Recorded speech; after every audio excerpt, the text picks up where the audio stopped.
Hey, welcome to Tabletop Skirmish Games. I'm Lee, and in this video you'll see a flick-through review of the White Dwarf magazine, issue 475.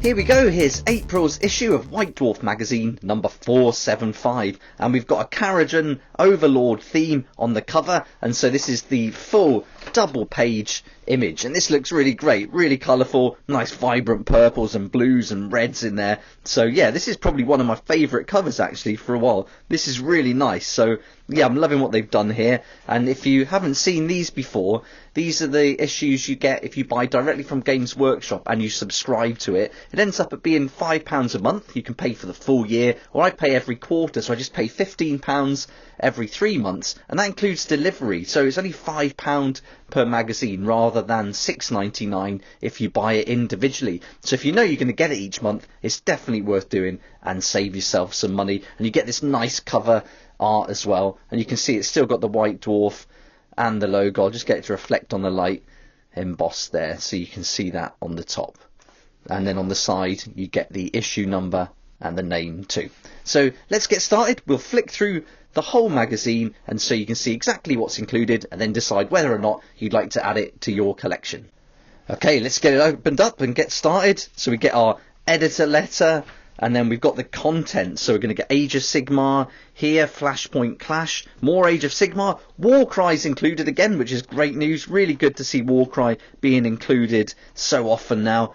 Underworlds, Warhammer 40,000, Flashpoint Nachmund, more Warhammer 40,000, a bit of Aeronautica Imperialis, Black Library and Middle-earth the strategy game.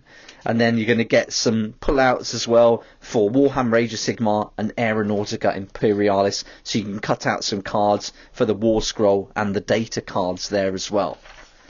So it always starts off by showing you the pictures people have sent in of their painted miniatures, and this one really stood out to me. This looks great, the Atalan Jackals, and as Jack said in one of the comments on a previous video I did, these would be great to go along with that new cargo hauler for Necromunda. I think this would really fit in with the Ash Waste vibe. So yeah, that was a really great idea from Jack, so nice one. And there's some really cool models. This is the model of the month, beautifully painted, stunning colours, and just everything about it looks incredible. The way they've done the fades and everything, really fantastic. And I like this as well.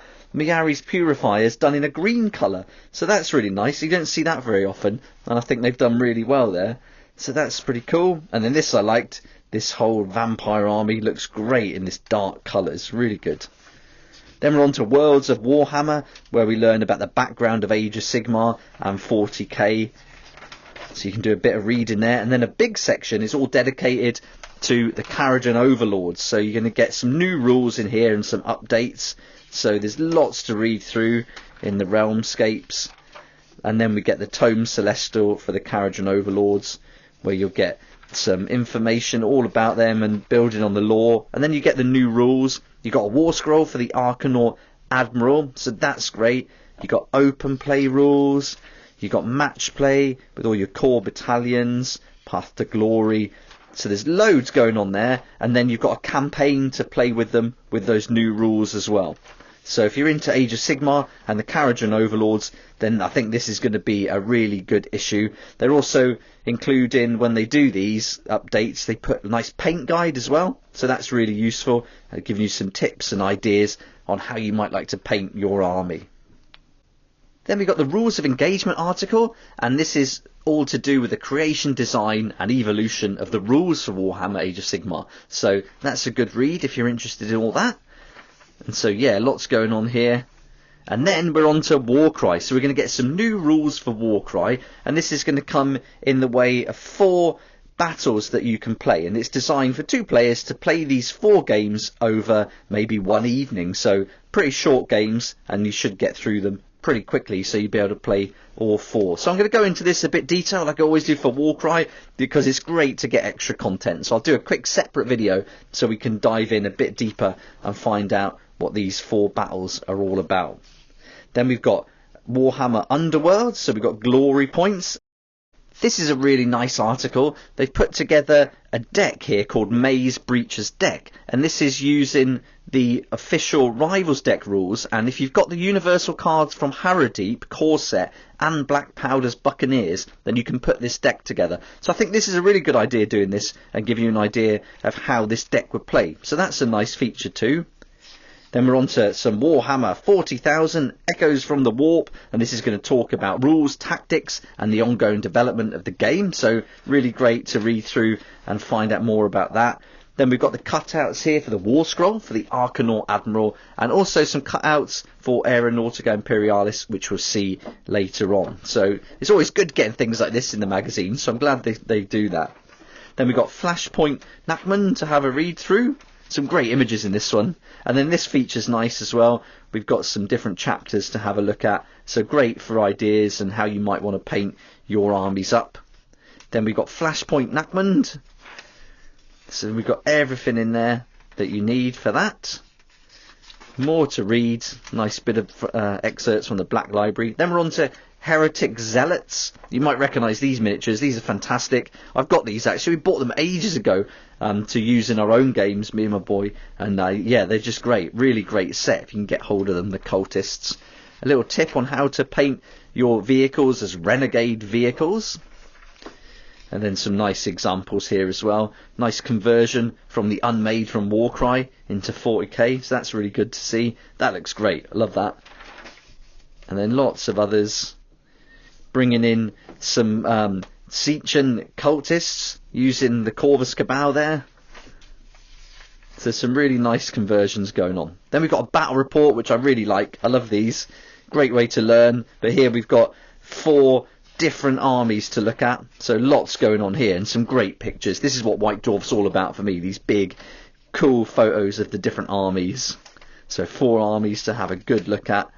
Some nice colours there with the Necrons, really nice. And lots of grots, that's good to see. I'm considering adding a load of grots to the orcs I've got and going grot heavy on a combat patrol. I think that'd be quite fun, some killer cans, that kind of thing. And look at this for a battlefield, that's pretty cool, isn't it? There's loads going on there as you see these 4 armies all going up against each other. So I haven't read this yet, but this is going to be fantastic to look through. So I can't wait to spend some time going through that. But I love all the images. I love the breakdown of the different rounds and what's going on. Yeah, really useful. So there we go. Then we've got heavy metal brush tips. And some great photos of some real amazing pieces of art here. And then we're on to the new rules for Aeronautica Imperialis. This has been getting quite a lot of attention in the White Dwarf magazines lately as well. So if you're a fan of that game, this is really good. And you get those cutout cards as well for custom ace and aircraft cards. So that's really handy. Middle-earth, I always like seeing the pictures they put on for Middle-earth. So much character on the models. It may be old sculpts, but they've just got so much going on with the film attached to them and everything. I think they're amazing. And there we go, some really nice pictures. Then a bit more from Black Library. So lots of reading in this month's issue. And then that brings us to the end where we get a little bit of inside the studio, hobby bingo, and then some nice images here. Great tank. I'm just about to start my, I say Catachan army, but I'm also building the Cadians and some of the Tempestas as well. So I can use all the tanks in 3 different ways. So that's, yeah, look out for that coming soon on the channel. There's going to be a lot going on for Astra Militarum. I can't wait to share that with you. Then we've got more on Inside the Studio. And then that's it. So that's everything that's included in issue 475 of the White Dwarf magazine. A nice mix of articles this month across all the different games. Really great to see the smaller games like Warcry, Aeronautica Imperialis getting lots of attention. And a good article on Underworlds as well, giving that idea of how you can use a deck. But it's the battle report for 40k that I'm really looking forward to reading through the most. But I hope you enjoyed the video, and I hope this gave you a real good idea about what's included in this issue. And now you can decide whether or not you'd like to buy it for your collection. Thanks so much for watching. I hope you enjoyed the video, and I hope this gave you a good idea about what to expect from this month's issue of the magazine. Please hit the like button if you liked it, subscribe for more videos like this, and don't forget to hit that notification bell too, so you can join me here next time on Tabletop Skirmish Games. I'd like to say a huge thank you to my Patreon supporters who make these daily videos possible, and if you're interested in joining the community, it'd be awesome to see you there, and I'll put a link for that in the description down below.